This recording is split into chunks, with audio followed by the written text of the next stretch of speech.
रामपुर नाम के एक छोटे से गांव में मोहन नाम का एक गरीब लड़का रहता था।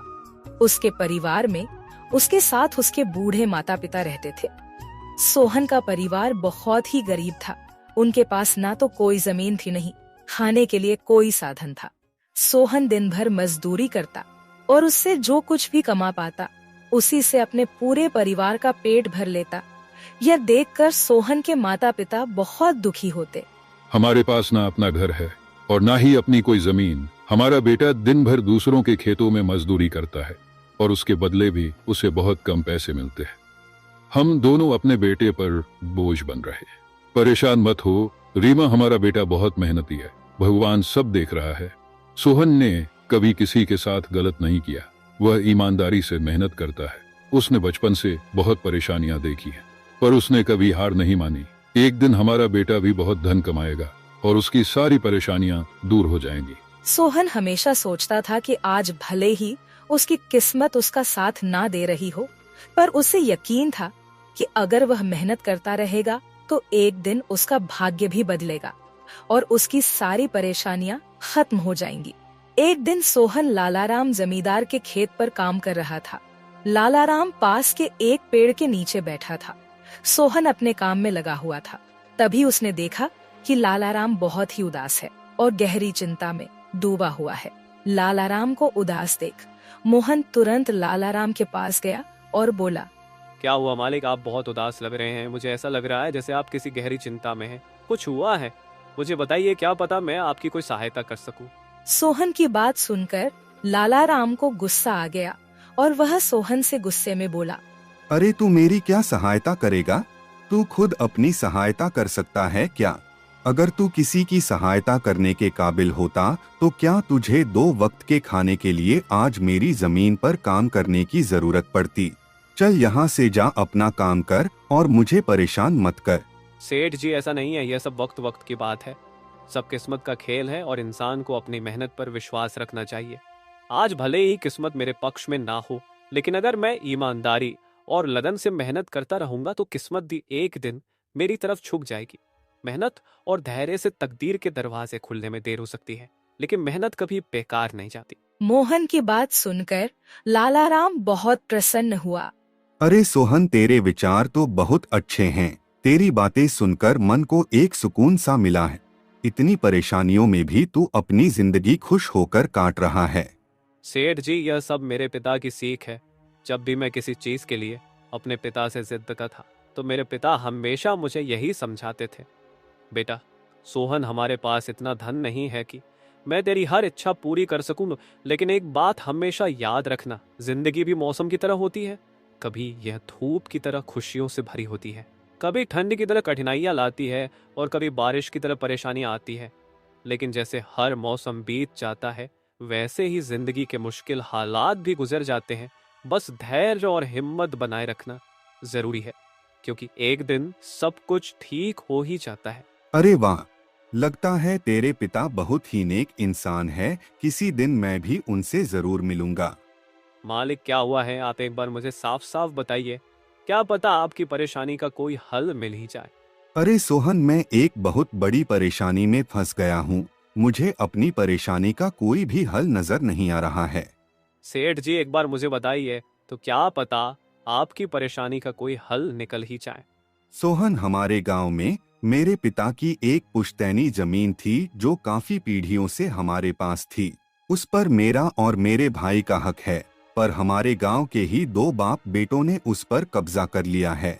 मैं पुलिस थाने में केस दर्ज कराने की सोच रहा था, लेकिन गांव के बहुत बड़े बड़े लोग उनके साथ हैं। मैं कितनी भी कोशिश कर लूं, लेकिन मैं उन लोगों का कुछ नहीं बिगड़ पाऊंगा। अब तो उन लोगों ने उस जमीन पर खेती भी शुरू कर दी। मेरे पिता की पुश्तैनी जमीन मेरे हाथों से छीनी जा रही है, इसलिए मैं बहुत परेशान हूँ। मुझे समझ नहीं आ रहा मैं अब क्या करूँ। आप सही कह रहे हैं सेठ जी, अगर आप कानून का सहारा लेकर भी अपनी जमीन को वापस लेने की कोशिश करेंगे तो भी आप उनका कुछ नहीं कर पाएंगे। हाँ सोहन, अब तू ही बता, मैं अब क्या करूँ? मैं तो सोच सोच कर परेशान हो गया हूँ। मेरी पुश्तैनी जमीन छीनी जा रही है और मैं कुछ भी नहीं कर पा रहा। सोहन ने कुछ देर सोचा और कहा, मालिक आप चिंता मत कीजिए, हर परेशानी का कोई ना कोई हल जरूर होता है। अगर आप चाहे तो एक तरीका है जिससे आप अपनी जमीन वापस पा सकते हैं। अगर ऐसा कोई तरीका है तो जल्दी बताओ सोहन, वह क्या तरीका है? सोहन ने लालाराम को अपनी सारी तरकीब पूरी तरह समझा दी। तरकीब सुनकर लालाराम मोहन से कहता है, अरे वाह सोहन, तू तो बहुत समझदार है, तूने तो बहुत अच्छी तरकीब बताई है। ऐसे तो मेरी जमीन मुझे जरूर मिल जाएगी, मैं तुझसे वादा करता हूँ। अगर तेरी यह योजना सफल हुई तो मैं अपनी जमीन का एक हिस्सा तेरे नाम कर दूंगा। अरे मालिक, आप ऐसा क्यों कह रहे हैं? आप मेरे मालिक हैं, आपकी वजह से मुझे अपने घर के लिए 2 वक्त का खाना मिल जाता है। आपकी मदद करना तो मेरा फर्ज है, मुझे आपकी जमीन नहीं चाहिए, ठीक है? सोहन तुम बहुत नेक इंसान हो, कल से तुम इस काम पर लग जाओ। सोहन फिर से खेत में अपने काम पर लग जाता है। अगले दिन सोहन जगत और विनोद नाम के उन बाप बेटों के पास पहुंच जाता है जिन्होंने लालाराम की जमीन पर कब्जा कर रखा था। नमस्कार सेठ जी, मैं यहाँ से गुजर रहा था तो पास के लोगों ने बताया कि आपके यहाँ काम के लिए मजदूर की जरूरत है। क्या आपके यहाँ मुझे भी कोई काम मिल सकता है? अरे अरे, कौन हो तुम? तुमसे किसने कह दिया कि यहाँ मजदूर की जरूरत है? यहाँ किसी मजदूर की जरूरत नहीं है। सेठ जी, मैं एक मजदूर हूँ, पास ही के गांव में रहता हूँ, काम की तलाश में इधर उधर भटक रहा हूँ। हर दिन कहीं ना कहीं काम मिल जाता है, बस उसी काम को करके अपना पेट पालता हूँ। कभी खेती कर लेता हूँ तो कभी कोई मजदूरी। यह तो ठीक है, पर हमारे यहाँ फिलहाल कोई काम नहीं है। सेठ जी, मैंने तो सुना है कि आप लोग इस गांव के सबसे बड़े जमींदार हैं। आपके पास बहुत सारी जमीन है, इसलिए आपके यहाँ हमेशा मजदूरों की जरूरत रहती है। इसलिए मुझे लगा कि यहाँ मुझे कोई ना कोई काम जरूर मिल जाएगा। अरे भाई, मैंने कहा ना, यहाँ किसी भी मजदूर की जरूरत नहीं है। इसका मतलब लालाराम सेठ आपके बारे में सही कह रहे थे? लालाराम ने हमारे बारे में क्या कहा? अरे कुछ नहीं सेठ जी, चलिए तो मैं चलता हूँ। सेठ जी, आपके यहाँ तो कोई काम नहीं है, मैं अपने लिए कहीं और कोई काम देख लेता हूँ। सोहन वहाँ से जाने लगता है। तभी जगत विनोद ने सोहन को रोककर यह पता लगाने के लिए बोलता है कि लालाराम ने सोहन को उन लोगों के बारे में क्या बताया है। अरे भाई, इधर आओ, शायद तुम्हारे लिए हमारे पास एक काम है। सोहन तुरंत उनके पास चला गया और बोला, धन्यवाद सेठ जी, बताइए क्या काम है? आप जो भी काम बोलेंगे मैं हर काम करने के लिए तैयार हूँ। आखिर बूढ़े माँ बाप का पेट पालना है। अरे सब्र रखो, काम तो हम तुम्हें बता ही देंगे। पहले यह बताओ कि लालाराम हमारे बारे में क्या कह रहा था। सेठ जी, मैं पहले लालाराम सेठ के यहाँ काम करता था, पर वह बहुत ही कंजूस और बदतमीज आदमी है। मैं उनकी यहाँ दिन रात मेहनत करता, पर इतनी मेहनत करने के बाद भी वो मेरी सही मजदूरी नहीं देता था। इस बात पर कल मेरी उससे बहस हो गई थी। फिर क्या हुआ? लालाराम ने हमारे बारे में क्या कहा? जब मेरी सेठ लालाराम से बहस हो रही थी तब उसने ने मुझे कहा कि पूरे गांव में उनसे ज्यादा मजदूरी कोई नहीं दे रहा। तो मैंने गुस्से में कह दिया कि गांव के सबसे बड़े जमींदार जगत सेठ और विनोद सेठ सबसे अच्छी मजदूरी देते हैं, इसलिए उनके यहाँ हमेशा काम करने वालों की भीड़ रहती है। हाँ भाई, बिल्कुल सही कहा था। आखिर हम गांव के सबसे बड़े जमींदार हैं। हमारा फर्ज है कि जो भी मजदूर हमारे यहाँ काम करता है उसे उसकी मेहनत के हिसाब से सही मजदूरी मिले। वाह सेठ जी, आपने बहुत अच्छी बात कही। लालाराम सेठ कभी भी आपकी बराबरी नहीं कर सकता, वह तो शायद आपके जितना भी नहीं सोच सकता। जगत और विनोद सोहन की चापलूसी भरी बातों में आ जाते हैं और उसे अपने यहाँ काम पर रख लेते हैं। चलो अब काम की बात करते हैं। तुम एक अच्छे इंसान लगते हो। हमें अपने खेत पर काम करने के लिए तुम्हारे जैसे ही एक मजदूर की जरूरत है। कल से ही काम पर आ जाना। कुछ दिन ऐसे ही बीत गए। एक दिन जगत अपने बेटे विनोद से बोला, विनोद बेटा, यह सोहन तो बहुत मेहनती है। यह अकेले ही 4 लोगों का काम कर देता है। अच्छा हुआ कि हमने इसे रोक लिया। हाँ पिताजी, आप सही कह रहे हो। सोहन बहुत मेहनती है, इसके जितना काम शायद ही कोई और करता होगा। ये पूरा दिन यहाँ काम पर अकेला लगा रहता है। सोहन की मेहनत ने जगत और विनोद का दिल जीत लिया। कुछ दिन और बीत गए। एक शाम जगत और विनोद अपने खेतों का दौरा कर रहे थे। जब वे अपने खेत पर पहुँचे तो देखा कि सोहन इतने देर तक भी काम कर रहा था। सोहन भाई, अब तो रात होने वाली है, तुम इतनी देर तक काम क्यों कर रहे हो? अब घर जाओ और आराम कर लो। सेठ जी, हमारी किस्मत में आराम कहाँ है? घर पर बूढ़े माँ बाप है। काम नहीं करूंगा तो उनके लिए 2 वक्त का खाना कहाँ से जुटा पाऊंगा? घर पर बैठकर आराम करने से अच्छा है कि मैं काम करूं। इस तरह मेरा मन भी लगा रहता है। तुम बहुत मेहनती हो सोहन, आज का काम यहीं छोड़ दो और घर जाकर आराम करो। नहीं सेठ जी, इसकी कोई जरूरत नहीं है। मैं काम करने में खुश हूँ। आप लोग जाइए, मैं ठीक हूँ। ठीक है सोहन, फिर हम जाते हैं। जब तुम्हारा मन करे काम खत्म करके अपने घर चले जाना, ठीक है। इसके बाद जगत और विनोद खेत को सोहन के भरोसे छोड़कर चले गए। अगली सुबह जब विनोद और जगत अपने खेत पर लौटे तो देखा कि वहाँ पुलिस खड़ी है।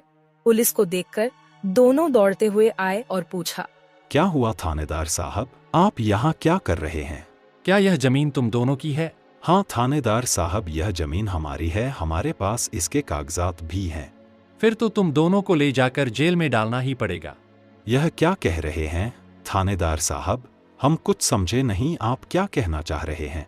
अभी तुम दोनों बहुत अच्छे से समझ जाओगे। वह देखो तुम्हारी जमीन से क्या निकला है। थानेदार के कहते ही दोनों बाप बेटे जब पलट कर देखते हैं तो वहाँ उनकी जमीन में एक लाश दबी हुई थी जिसमें सिर्फ कंकाल बचा था।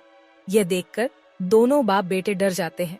थानेदार साहब, यह किसकी लाश है और यह हमारे खेत में कहाँ से आ गई? अब बहाने मत बनाओ, पहले लोगों को मारो फिर उन्हें अपनी जमीन में गाड़ दो और अब कह रहे हो कि यह क्या है? नहीं थानेदार साहब, हमें नहीं पता कि यह सब क्या है। यह लाश यहाँ कैसे आई, हमें कुछ नहीं पता। अब झूठ मत बोलो, अगर फांसी नहीं हुई तो कम से कम तुम दोनों को उम्र कैद की सजा तो जरूर मिलेगी। फांसी और उम्र कैद की बात सुनकर दोनों बाप बेटे डर गए और थानेदार के सामने गिड़गिड़ाने लगे। थानेदार साहब, हम इस लाश के बारे में कुछ नहीं जानते। हमें नहीं पता यह लाश किसकी है और इसे यहाँ कौन गाड़ कर चला गया। इस मामले से बचने के लिए दोनों ने कुछ तरकीब सोचनी शुरू की। तभी सोहन वहाँ आ जाता है। अरे सेठ जी, यह पुलिस यहाँ क्यों आई है? क्या हुआ है? सोहन देखो, पता नहीं कहाँ से हमारी जमीन में यह कंकाल आ गया है। मालिक, यह कंकाल यहाँ कहाँ से आ गया? ये तो बहुत गंभीर बात है। हाँ सोहन, पता नहीं यह कंकाल यहाँ कहाँ से आया है और थानेदार साहब को लगता है कि इसे हमने यहाँ मारकर गाड़ा है। अब तू ही कोई उपाय सोच जिससे हम इस परेशानी से बच सके। तीनों को आपस में खुसर फसर करते देख थानेदार ने कहा, अब कोई तरकीब मत बनाओ, तुम दोनों बाप बेटों में से कोई एक तो जरूर जेल जाएगा। अब तुम ही तय करो जेल कौन जाएगा। थानेदार साहब, थोड़ा सा समय दीजिए, हम तय कर ले कि जेल कौन जाएगा। मैं बस 5 मिनट देता हूँ, जल्दी से फैसला करो कौन जाएगा जेल। सोहन, जगत और विनोद थोड़ी दूरी पर जाकर बात करने लगे। देखो मालिक, दोनों के फंसने से अच्छा है कि कोई एक फंसे। अब सोचिए कौन जाएगा। हम दोनों में से कोई भी जेल नहीं जाना चाहता। सोहन भाई, कोई उपाय सोचो जिससे हम दोनों इस मुसीबत से बच सके। मालिक, एक बात कहूँ, इस कंकाल को देखकर ऐसा लगता है कि इसे काफी महीने पहले जमीन में दबाया गया होगा। जगत फांसी की बात सुनकर पहले ही डर गया था और सोहन की बात सुनते ही उसने फटाफट पूरी कहानी सोहन को बता दी। देखो सोहन भाई, सच कहूँ तो यह जमीन हमने कुछ महीने पहले ही लालाराम से हड़प ली थी। विनोद की बात सुनकर मोहन ऐसा दिखाने लगा जैसे उसे कुछ पता ही ना हो। क्या क्या कहा मालिक आपने? ये जमीन हड़पी थी, मुझे कुछ समझ नहीं आ रहा, जरा साफ साफ बताइए। जगत ने जमीन हड़पने की पूरी कहानी सोहन को बताई। पूरी कहानी सुनने के बाद सोहन ने कहा, मालिक, मेरे पास एक तरकीब है जिससे सांप भी मर जाएगा और लायत ही भी नहीं टूटेगी। जल्दी बताओ सोहन भाई, क्या तरकीब है? तरकीब बताने से पहले मुझे यह बताइए कि आप लोगों के लिए क्या ज्यादा जरूरी है, यह जमीन या आप दोनों की जान? सोहन, इसमें पूछने वाली कौन सी बात है? हमारे लिए जमीन से ज्यादा हमारी जान प्यारी है। तो एक काम कीजिए मालिक, आप सबसे पहले जाकर थाने आर को बताइए कि यह जमीन सेठ लालाराम की है। आप उनसे बोलिए कि हमने तो कुछ महीने पहले ही यह जमीन बस काम करने के लिए उनसे ली थी, बाकी का काम मैं संभाल लूंगा। अरे सोहन, लेकिन इससे तो हमारी जमीन हमसे छिन जाएगी, फिर क्या होगा? नहीं मालिक, शायद आप मेरी तरकीब समझ नहीं पाए। जब आप थानेदार को बताएंगे कि यह जमीन सेठ लालाराम की है तो पुलिस किसे गिरफ्तार करेगी? सेठ लालाराम को। और जब लालाराम जेल चला जाएगा तब आप लोग फिर से जमीन पर कब्जा कर सकते हैं। इससे आप लोग भी जेल जाने से बच जाओगे और जमीन भी आपके ही के पास रहेगी। सोहन की तरकीब सुनकर दोनों बाप बेटे दंग रह गए। वाह सोहन भाई, तुम तो बहुत होशियार हो। आज तक तुमने हमें अपने काम से खुश किया था, अब तुम्हारी बुद्धि हमारी जान भी बचाएगी। इसके बाद तीनों थानेदार के पास गए और मोहन ने जो कुछ कहा था वही बात दोनों बाप बेटे थानेदार से कहने लगे। थानेदार साहब, यह जमीन हमारी नहीं है। हमने कुछ महीने पहले ही काम करने के लिए यह खेत लालाराम सेठ से लिया था। वह जब खुद फंस गए हो तो अब किसी और को फंसाकर अपनी जान बचाना चाहते हो ना? साहब, अगर आपको हमारी बात पर यकीन नहीं हो रहा तो आप सोहन से पूछ लीजिए। वह हमारे साथ बस कुछ दिनों से ही काम कर रहा है। इससे पहले वह सेठ लालाराम के यहाँ काम करता था। बोलो सोहन, यह जमीन किसकी है? थानेदार साहब, ये जमीन सेठ लालाराम की है। जगत सेठ और विनोद सेठ ने तो बस कुछ समय से इस जमीन पर खेती कराना शुरू किया है। सोहन की बात सुनकर थानेदार ने सोहन से कहा, सेठ लालाराम को बुलाने के लिए कहो। सोहन, तुम एक काम करो, जाओ और सेठ लालाराम को बुलाकर लेकर आओ। सोहन तुरंत जाकर सेठ लालाराम को बुला लेता है, परंतु लालाराम अपने साथ गांव के सरपंच को भी अपने साथ ले आता है। यहाँ क्या हो रहा है? यहाँ इतने लोग क्यों जमा है? देखिए सरपंच जी, इन दोनों की जमीन से एक कंकाल निकला है और अब यह लोग कह रहे हैं कि यह जमीन इनकी नहीं है बल्कि सेठ लालाराम की है। थानेदार ने सरपंच जी को पूरी कहानी सुना दी। अपने आप को फंसा देख जगत ने सरपंच से कहा, नहीं सरपंच जी, यह जमीन हमारी नहीं है। हम यहाँ बस कुछ समय से काम कर रहे हैं। आप हमारे मजदूर मोहन से पूछ लीजिए। हाँ थानेदार साहब, यह जमीन सेठ लालाराम की है। मैं कैसे मान लूं कि यह जमीन लालाराम की है? हमारे यहाँ का थानेदार तो कह रहा था कि इस जमीन पर कोई केस चल रहा है और इस जमीन पर तुम्हारा कब्जा था, और अब तुम कह रहे हो कि यह जमीन लालाराम की है।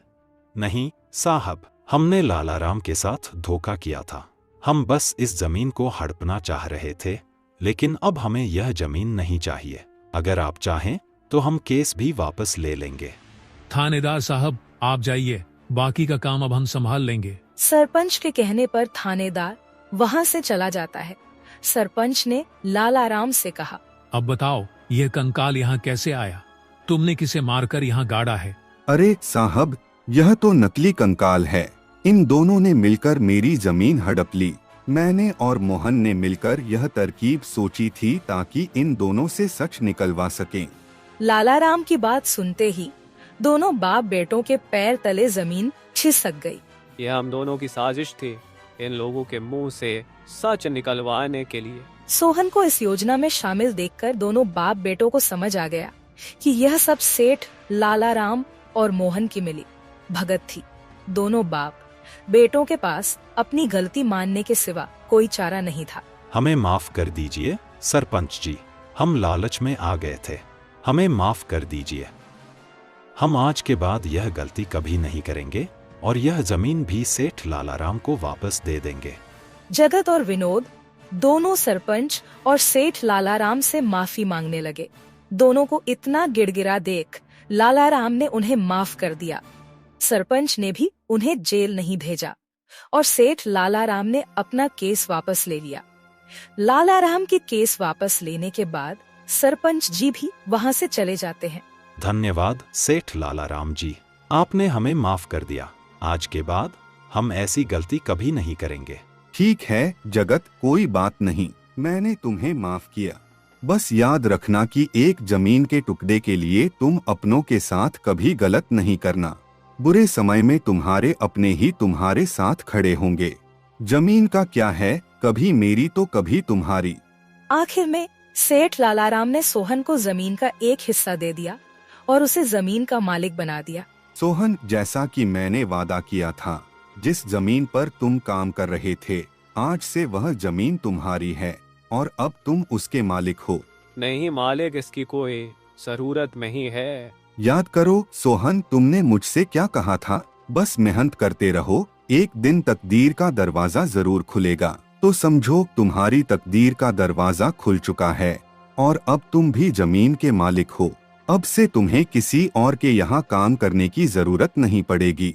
इस तरह मोहन ने अपनी मेहनत और बुद्धि से सेठ लालाराम को उसकी जमीन वापस दिलाई और दोनों ठगी करने वाले बाप बेटों को भी सबक सिखाया।